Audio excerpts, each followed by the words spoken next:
Ajay sir, आपका इसमें क्या कहना है? हालांकि कल तो एक मानगी हम लोगों ने देखी कि गोल्ड से ज़्यादा सिल्वर ने यहाँ पर रिटर्न दिया था। गोल्ड 4.25% के आसपास था और चांदी की बात करें तो वहीं 5% के आसपास ने रिटर्न दिया था। आपको सर क्या लग रहा है इस ट्रेंड के बारे में? देखिए अभिषेक जी, मुझे लगता है कि इसको देखने का सबसे अच्छा तरीका है गोल्ड सिल्वर रेशियो। आप क्या कीजिए, गोल्ड के भाव को चांदी के भाव से डिवाइड कर दीजिए। जैसे आप ये डिवाइड करेंगे आपको एक रेशियो निकल के आएगी जो इस वक्त 65 के करीब ट्रेड कर रहा है। 50 साल का ट्रैक रिकॉर्ड है कि ये रेशियो 80 या चलिए 85 के ऊपर जाती ही नहीं है और ना ही ये 50 के नीचे जाती है। हमने 2011 में देखा था ये रेशियो 32 का लो लगाती है अप्रैल 2011 में। और जब भी ये रेशियो नीचे रहता है इसका मतलब है सोना कमजोर और चांदी मजबूत। और जब भी ये रेशियो ऊपर की तरफ रहता है, मतलब 80 90 100 की तरफ रहता है, तो हम बोलेंगे सोना मजबूत चांदी कमजोर। उदाहरण के तौर पे कोविड पे हमने ये रेशियो को 126 होते हुए देखा। क्यों? डर था और डर में सोने में बाइंग ज्यादा आती है। वहीं पिछले साल एग्जैक्टली मार्च के टाइम पे ये 107 के करीब था। तब हम हमारे क्लाइंट को सजेस्ट करते हैं कि दिस इज द टाइम आप गोल्ड से निकलकर चांदी में शिफ्ट हो जाइए, बिकॉज ये रेशियो का नॉर्मल जो लेवल होता है वो होता है 62 से 65 के करीब। और जैसे जैसे ये रेशियो नीचे आएगा तो गोल्ड के मुकाबले चांदी आउट परफॉर्म करेगी। तो पिछले साल हमने देखा ईवीज की डिमांड, फंड जो शॉर्टेज क्रिटिकल मिनरल की लिस्ट में यूएस ने और चाइना ने इसको डाल दिया था, शॉर्टेजेस था, जिसकी वजह से चांदी में 300% की तेजी आई, लेकिन सोने में भी आई, लेकिन 125% की तेजी आई। अब फरवरी 12 तारीख को हमने देखा ये रेशियो 45 के नीचे लुढ़क गई थी। अब वो एक ऐसा टाइम था कि यहाँ पे हमें गोल्ड में शिफ्ट हो जाना चाहिए और आज ये रेशियो 65 है। तो आप ये देखिए चांदी और सोना दोनों टूटा, लेकिन सोना कितना टूटा? सोना टूटा 26% और चांदी 56 से 57%। तो कहीं ना कहीं ये एक बहुत ही अच्छा इंडिकेटर जहां पे आपको क्लियर मिल जाएगा व्यू कि आपको करना क्या है। तो मेरा मानना है अगले 6 महीने तक सोना मजबूत दिखाई दे रहा है चांदी के मुकाबले, क्योंकि जिस ढंग से इन्फ्लेशन बढ़ेगा इंडस्ट्रियल डिमांड घटेगी। आज कोई भी अगर आप इंडस्ट्रियल एक्टिविटी करोगे तो आपको एनर्जी चाहिए।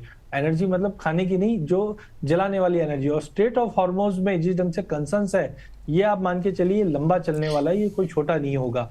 इसके चलते मेरा मानना है कि चांदी थोड़ी अंडर परफॉर्म करेगी। $50 तक का लेवल चांदी में आ सकता है, जो डोमेस्टिक मार्केट में 1,75,000 तक के लेवल मिलेंगे। मतलब 2 लाख के नीचे जाते हैं, वहां से आप ठीक है थोड़ा ले भी लीजिए, बट डोंट एक्सपेक्ट जो रैली हमने पिछले 2 सालों में देखी है।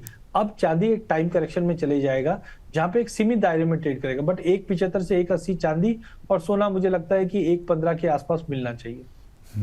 जैसे कि अभी जो युद्ध चल रहा है अभी यहाँ पर, अब युद्ध से ज़्यादा मतलब ईरान को एक तरह से यहाँ पर सबक सिखाने से ज़्यादा अब अमेरिका के लिए ये ज़रूरी हो गया कि स्ट्रेट ऑफ हॉर्मोज को जैसे जैसे खोला जाए यहाँ पर।